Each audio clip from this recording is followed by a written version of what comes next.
The world's great novels.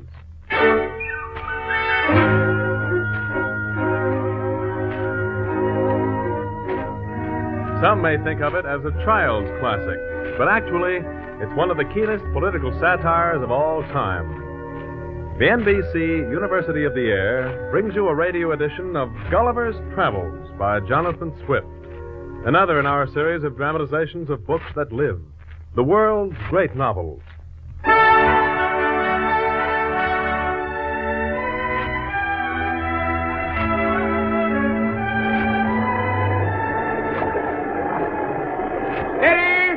Steady there, helmsman. Steady as you go. Aye, sir. Rocco! Rocco! Rocco! Where away? Dead ahead, sir.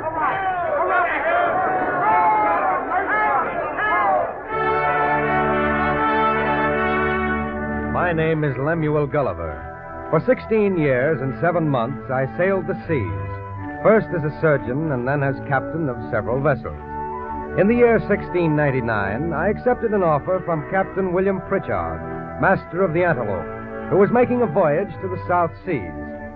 I shall not trouble you with the particulars of our adventures in those seas. Let it suffice to say that in our passage we ran afoul of a tropic storm and were shipwrecked. What became of my companions I cannot tell, but conclude that they were lost. For my part, I swam as fortune directed and was pushed forward by wind and tide to a point where I found myself within my depth. When I finally struggled to shore, I was in so weak a condition that I lay down on the grass and fell asleep.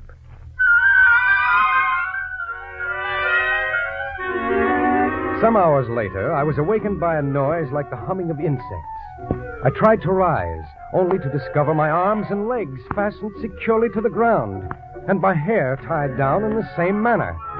At once I became aware of something alive moving on my leg, advancing gently forward over my breast, walking boldly up to my chin.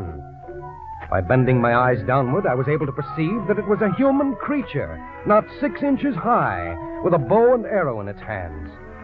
And even while I looked, at least 50 more of the same kind followed the first.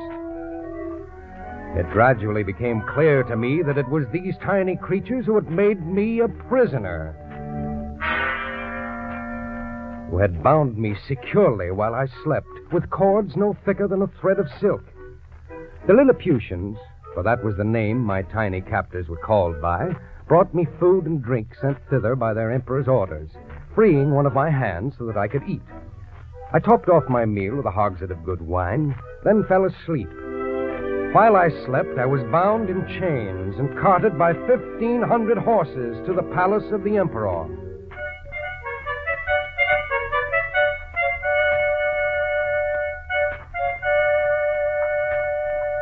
His Imperial Majesty, Robusto Mamarum Avalmi Gardilo Sheplan Malilicu, most mighty Emperor of Lilliput, delight and terror of the universe, monarch of all monarchs, at whose nod the princes of the earth shake their knees, proposes to the man mountain, lately arrived in our celestial dominions, the following articles.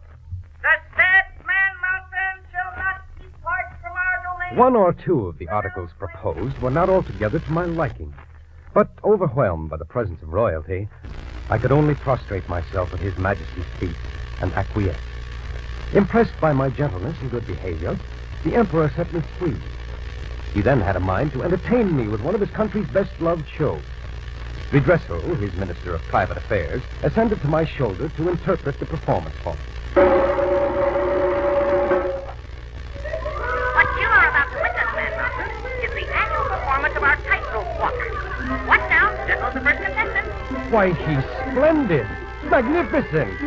Tell me, how do your people acquire such skill? They are trained in the arts from their youth.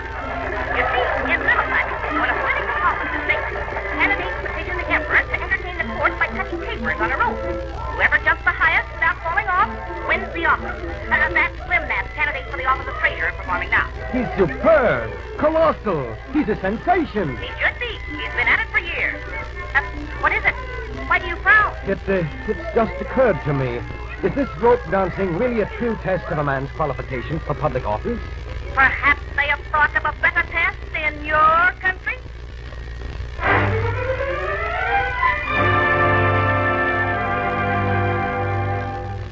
My first impression of the kingdom of Lilliput was that I had never beheld a more entertaining prospect. The country around was a continual flower garden. The towns like the painted scene of a city in the theater. Surely, I thought, in this setting of ideal loveliness, these tiny doll-like people, so energetic, so resourceful, must have attained a state of happiness and perfection that we larger mortals only dream of. But I was doomed to disillusion. I had been there scarcely a month when my friend Redressal claimed to climb up on my shoulder and began to whisper in my ear. Speak louder, Redressal. I can't hear you. Oh, matters of state have to be whispered. It would never do to let the people know what's going on. What is going on? We labor under two mighty evils. A violent schism at home. A schism? Here in Lilliput? For above 70 moons past, there have been two struggling parties here. The Tramex fans and the Slavix fans. How do they differ politically? Most profoundly. One party adheres to the wearing of high-heeled shoes, the other low-heeled. High and low heels. His Majesty favors lesser heels in his administration. Therefore, the animosity of the two parties runs so high, they will neither eat nor drink with each other. Is there no hope of a compromise? Neither party will yield a fraction. Thus, the country is split in two. And at the same time, we are threatened with an invasion from the island of Blefuscu. Blefuscu? A neighboring kingdom with which we have been engaged in a most obstinate war for 36 moons. 36 moons. Amazing. Even in Europe, we are not often able to sustain our wars that long. What started your war with the Blefuscudians? An egg. An egg? Now, it's allowed on all hands that the natural way of cracking a boiled egg is upon the larger end. Naturally. The present emperor's great-grandfather, however, during his reign, published an edict commanding all his subjects to break the smaller end of the egg. The people so resented this that there have been 6 rebellious uprisings, wherein one emperor lost his life, another his crown. But how does this matter of the egg affect your country's relations with the Blefuscudians? The monarchs of Blefuscu find it to their advantage to foment these civil strifes, even sending their spies amongst us. But what of your scholars and philosophers? You are a rational people. Cannot it be made clear to you the futility of such conflicts? Many hundreds of volumes have been published upon the subject, but the emperor has ordered all books that do not support the little Indian point of view suppressed, burned. I see. Now, one more thing. Are the majority of the Lilliputians with the king on the matter of the egg? Many of them, I'm afraid, have no political opinions at all, as long as they get their eggs. Meanwhile, the enemy has already equipped a numerous fleet and is preparing to descend upon us. If there is anything I can do. His Majesty is placing great confidence in your strength and valor. I am greatly flattered. Please present my humble duty to His Majesty and let him know that I stand ready with my life to defend his person and state against invaders. When the hour of invasion was at hand, I waded out into the channel between Lilliput and Blefuscu, cut the moorings of the enemy's fleet, tied the ship's lines together, then waded back again with the enemy vessels in tow. The whole kingdom of Lilliput awaited on the shore to do me honor.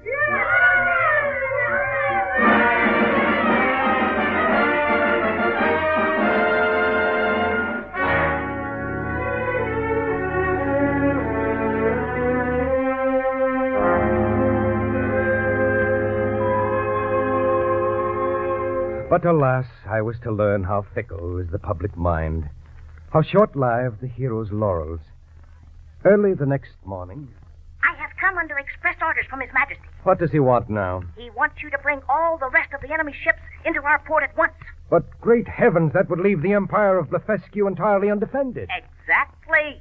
His Majesty proposes to reduce that miserable kingdom to a province and govern it by a viceroy. He can't be serious. He says it's our national destiny to rule the world. Then he is out of his mind. Not only does he intend to conquer Blefuscu, but he is laying plans to destroy the entire race of big Indians and compel all people to break their eggs on the smaller end. And if they refuse? They will be exterminated. You may return to His Majesty and say that I refuse his request. I shall never be the instrument of bringing a race of free and brave people into slavery.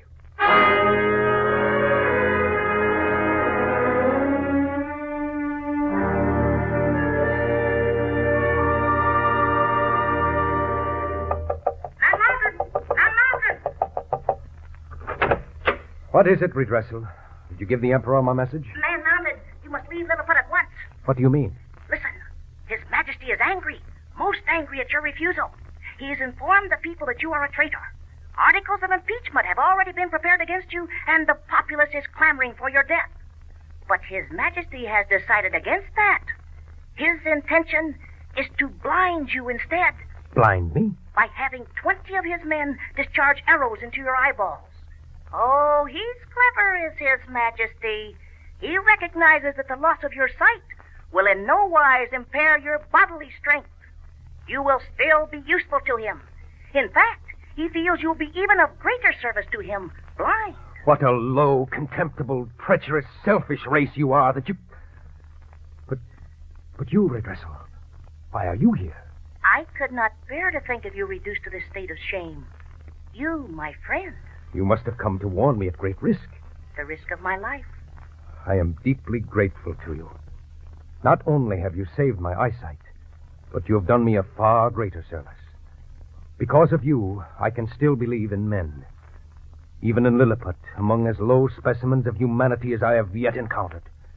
You have proved to me there are those who are not governed alone by self-interest.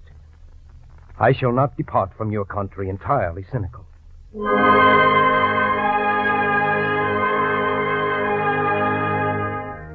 I shall not trouble you with an account of my escape from Lilliput and my eventual return to England. Suffice it to say, my insatiable desire of seeing foreign places would suffer me to continue at home but a short while. My next voyage, after many misadventures, brought me to the kingdom of the Brobdingnagians, a race of giants as tall as steeple spires, whose voices roared like waterfalls. Among these giants, I was looked upon as a freak.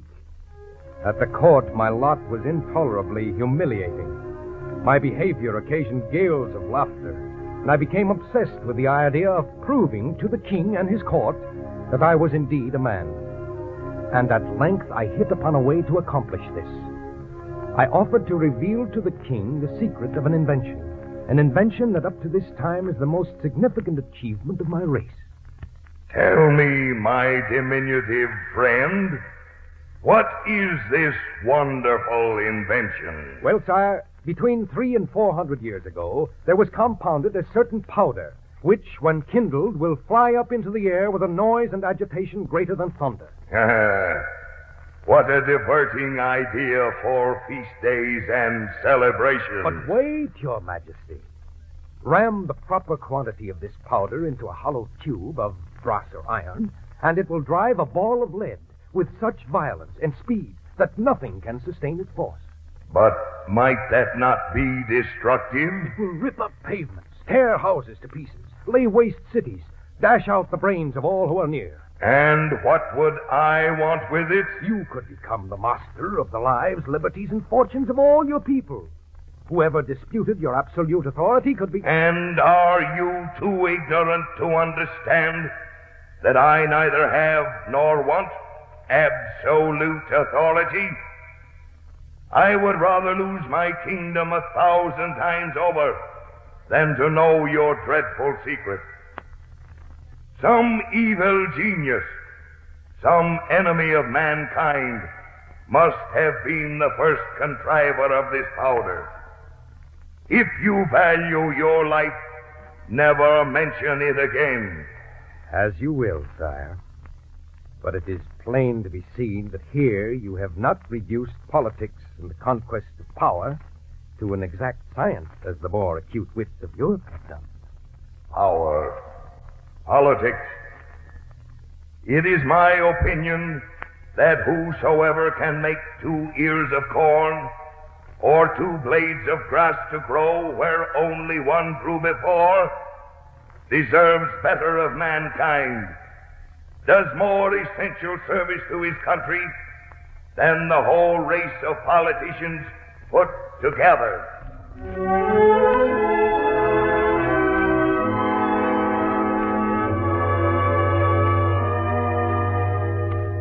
I was forced to conclude that the king's narrowness of view was the miserably perverted effect of a limited education. More than ever now, I longed to be among my own kind, among those with whom I could converse on equal terms. Deliverance came sooner than I expected. One day, while I was sunning myself on the beach, an eagle picked me up in his beak, carried me many miles out to sea, then dropped me. I was rescued from the waves by Captain Thomas Wilcox, a worthy Shropshire man.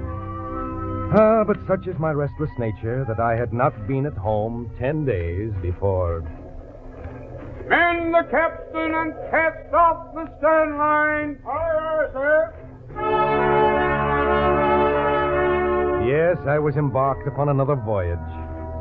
And it is part of my strange destiny that in time I should have found myself cut adrift by pirates and subsequently saved by the inhabitants of Laputa. Now, Laputa is a most remarkable place, a flying island suspended several thousand feet above the heads of ordinary mortals. The Laputans, unlike the Brobdingnagians, are most scientific. Indeed, they are so wrapped up in intense speculation that they never enjoy a minute's peace. They jostle each other in the streets, bump heads, and are often in manifest danger of falling off the island. The really great thinkers among the Laputans do not walk about at all, however, but are shut away in an institution called the Grand Academy of Projectors. Being a great admirer of projects myself, I immediately asked to be allowed to visit this institution. At the great door, I was stopped. Your pass. Show your identification pass, please. Very good. And your travel permit? All in order. Now, you leave the pink slip with me. The white you present to the coordinator of pedal activities. Where will I find the research laboratory? 1 mile down that corridor. Then turn left, then right, then left again. And the agricultural projects? 2 miles left at the opposite end of the building. Thank you very much. Yes, I'm the coordinator of all architectural projects. It was I who first introduced the idea of beginning all buildings at the top and working down. My friend, we're down to earth in here. Food is our business. Stuff of life, you know. I've just perfected a method of plowing so simple you'll wonder you did not think of it yourself. Now, the farmer plants his field with a crop of acorns, turns a drove of hogs loose in the fields, the hogs root for their feed, and plow up the field. Simple, isn't it? Our aim is to perfect a universal language. Now, I hold that by leaving out verbs and participles... Nonsense, Professor X. You're only wasting your time with minor changes of that sort. I propose that we abolish words altogether. Oh, unthinkable. Abolish words altogether and carry about in a sack on our backs such objects as are necessary to express a thought. There's your universal language. Oh, no. You can't do it, I tell you. They won't let you do away with words. Who won't let me, pray? Oh, the women. The School of Political Projectors, right through that door. I propose that as a solution to all political problems, we endeavor to persuade the people to choose leaders for their wisdom, capacity, and virtue. That we teach office holders to consult the public good. That we reward merit, ability, and eminent service. And exhort leaders to place their own interests on the level of that of their people. I protest! This man is a radical!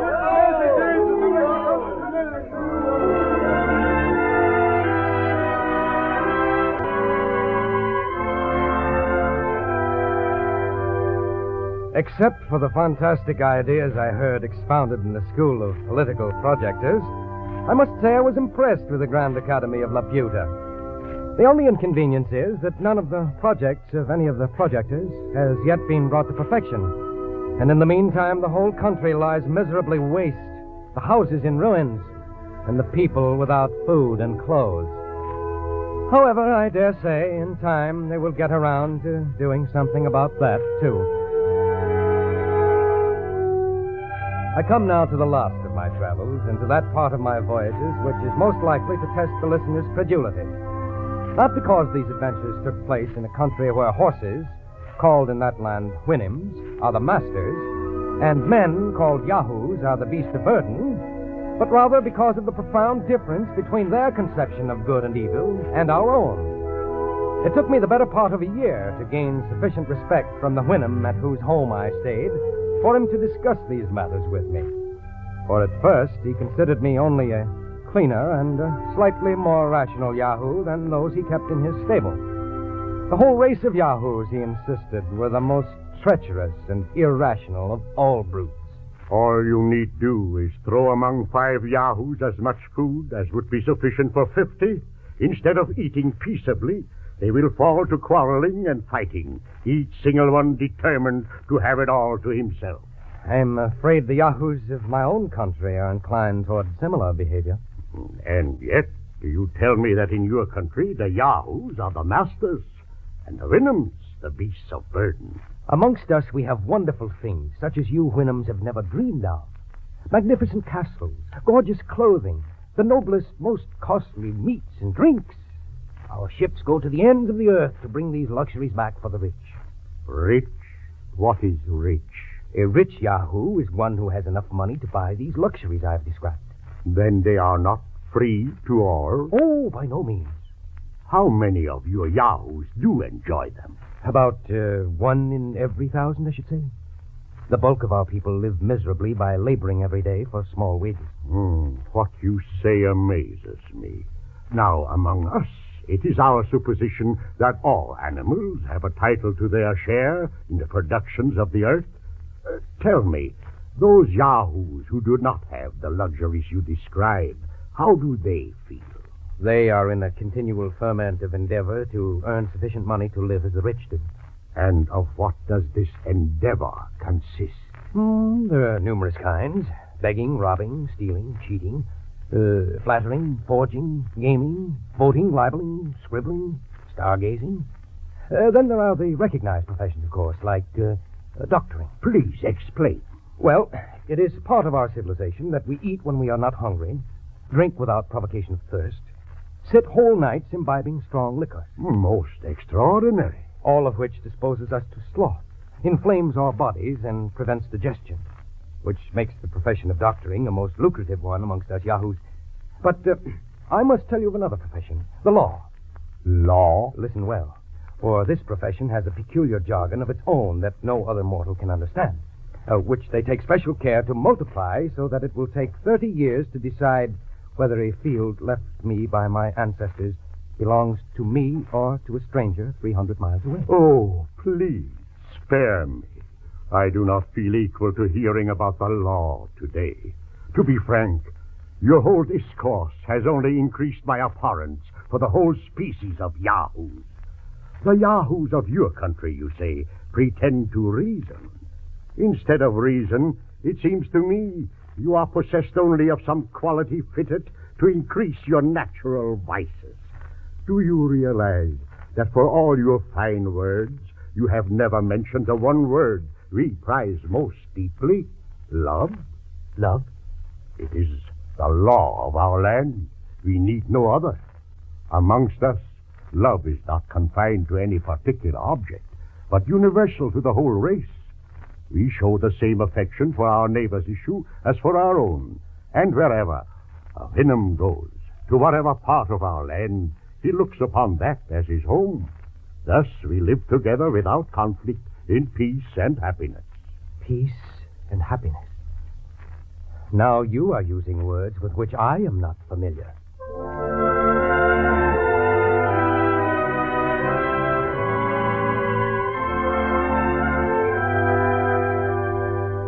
But in time, dwelling amongst the Houyhnhnms, I was to learn the full meaning of peace and happiness. I enjoyed perfect health of mind and body.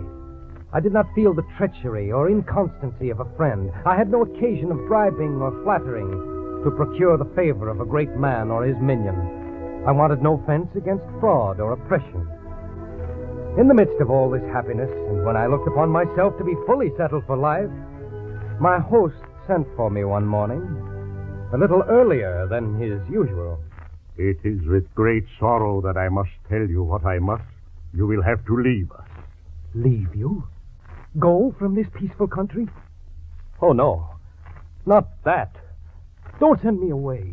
It is the opinion of the majority of the Winhams that we jeopardize our well-being by keeping you here.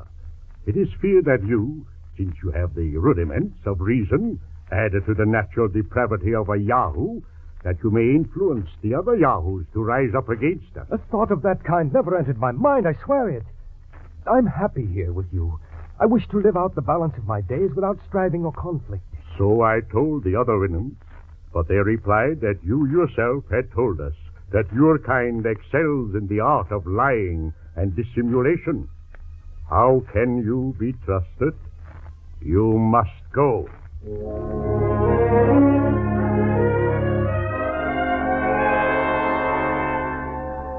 The Winhams allowed me the space of 2 months to build myself a boat. When the day came for my departure, my host, with several of his neighbors, escorted me to the shore. When the wind was right, I set my little sail. My host and the others continued on the shore till I was out of sight. And far, far out at sea, with flowing tears and heart sunk in grief, I heard their last farewell.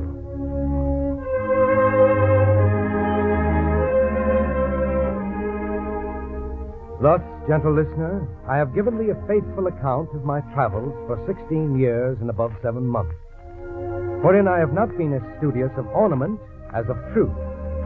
I could perhaps have astounded thee with strange, improbable tales, but I chose to relate plain matter of fact in manner and style. It is my belief that a traveler's chief aim should be not to form wonderful descriptions of both land and sea, but to make men wiser and better.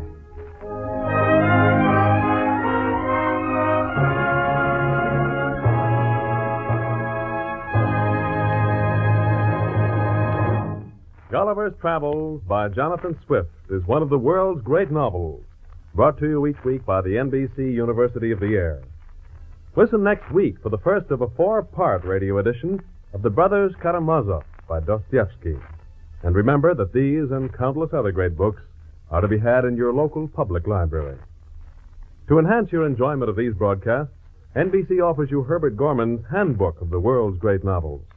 Just send 25 cents with your request to World's Great Novels, Post Office Box 30, Station J, New York 27, New York. That's World's Great Novels, Post Office Box 30, Station J, New York 27.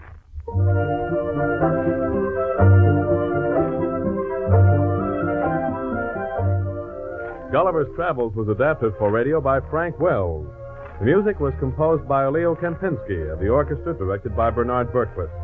The entire production was under the direction of Homer Heck. Gulliver was played by Harry Elders, the Lilliputian by Johnny Coons, the King of the Brobdingnagians by Leo Curley, and the Whinim by Kurt Kupfer. Others were Sidney Elstrom, Wiley Hancock, George Kluge, Burr Lee, Ted Liss, Cliff Norton, and Ray Suber. And this is Dave Garroway. The program came to you from Chicago and was a presentation of the National Broadcasting Company and its independent affiliated stations.